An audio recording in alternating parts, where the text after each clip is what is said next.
मुंबई 3च्या वेळी may be आपण जागरूक नव्हतो, तर त्याच्यामुळे बऱ्याचशा नॉन महाराष्ट्रीयन लोकांनी पण याच्यामध्ये इन्व्हेस्टमेंट केली आहे. ऑनेस्टली मला असं वाटतं की महाराष्ट्रातल्या लोकांनी महाराष्ट्रामध्ये इन्व्हेस्टमेंट करावी.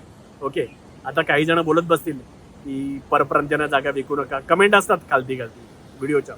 तर माझं तर स्पष्ट मत आहे की बाबा हे सगळे व्हिडिओच्या खालती कमेंट करण्यापेक्षा तुम्ही एक असोसिएशन बनवा. मी पण त्या असोसिएशनमध्ये यायला रेडी आहे, काही प्रॉब्लेम नाही. आणि आपण सरकारकडे गाऱ्हाण मांडूया ना. ओके, सरकारकडून ना तुम्ही लॉ तर पास करून घ्या.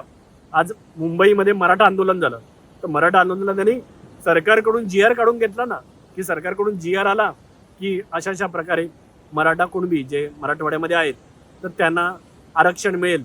ओके, तर तसाच तुम्ही जी आर काढून घ्या. आज गोव्यामध्ये नॉन गोवन व्यक्ती आज ॲग्रिकल्चर लँड परचेस करू शकत नाही.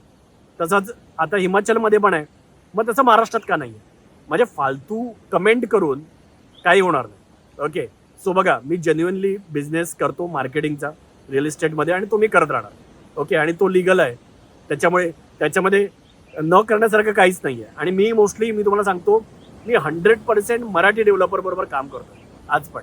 ओके, आणि म्हणजे रत्नागिरी म्हणा, सिंधुदुर्गमध्ये म्हणा, पालघरमध्ये म्हणा, 100% ज्यांच्यासाठी मी मार्केटिंग करतो, ज्यांच्यापर्यंत मी पोहोचतोय, कारण मी मराठीतून करतो, तर ते मराठी लोकच आहेत. ओके, तर म्हणजे मी मराठी लोकांनाच, जे महाराष्ट्रातले आहेत, तर त्यांना या कोकण रिजनमध्ये जागा घेण्यासाठी उद्युक्त करतोय. संपूर्ण व्हिडिओ पाहण्यासाठी प्रगत लोके टॉक्सच्या यूट्यूब चॅनलला व्हिजिट करा.